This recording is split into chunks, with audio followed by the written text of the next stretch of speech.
So, what if I told you that the absolute best way to reach your goals is to tell no one about them? It sounds kind of backward, right? Well, today we're diving deep into a really controversial idea: the incredible power of secrecy.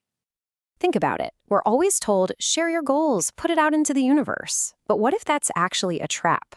What if shouting your plan from the rooftops is the very thing that gives your rivals, and heck, even your well meaning friends, the exact information they need to get in your way? And this is the core of Law 3 from Robert Greene's The 48 Laws of Power. The idea is simple, but it's really profound. True power doesn't come from being an open book. It comes from being a book written in a language that no one else can read. You see, when you hide your real purpose, you don't even give your opponents a chance to build a defense against you. All right, so let's get into the psychology of all this. Why on earth is being mysterious such a powerful weapon? It really comes down to uncertainty. That creates a huge psychological edge.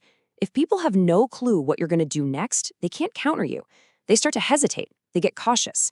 And that hesitation, that's the exact space you need to move your own plans forward without anyone getting in your way. And this brings us to this fascinating psychological principle called reactance. You know that feeling when someone tells you to do something and you immediately feel this urge to do the exact opposite? Yeah, that's reactance. It's a natural human instinct. So when you announce your plans, you're basically telling people what's coming, and that can trigger their subconscious resistance. They might end up opposing you just because they feel like their own freedom is being challenged. Okay, so if that's the psychology behind it, what's the actual strategy? Well, the source material breaks it down into two main techniques for mastering the art of concealment. So you've got two main paths here. First, there's the smokescreen. This is more of a passive approach where you basically use honesty as the ultimate camouflage. Then you've got the decoy, which is a much more active strategy where you create a totally false target to throw everyone off your trail. Let's break them down. The smokescreen is, wow, it's incredibly subtle. It's all about being genuinely honest and straightforward in all your normal day-to-day stuff.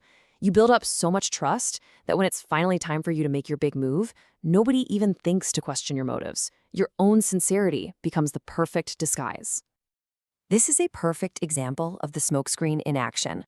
In the story of Kareem, this apprentice in Samarkand, his coworkers just wrote him off. They saw him as simple, not very ambitious, but that reputation, that was his shield. It let him soak up all the secrets of the business right under their noses, all because his cover of being a simple, diligent worker was so convincing.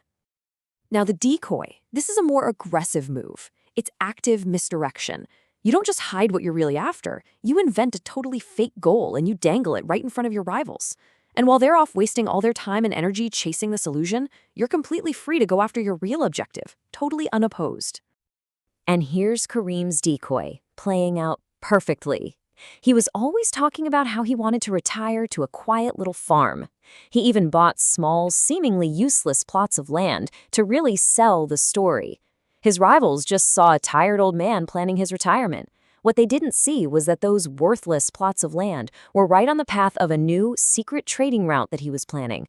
They were all focused on the decoy while he was quietly cornering the entire market.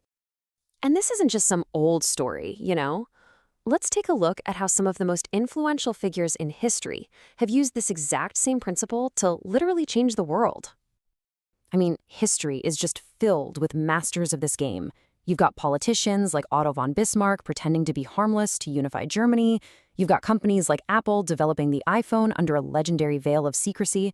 But maybe, just maybe, the most incredible, audacious use of decoys in all of history happened during World War II with the Allied plan for D-Day.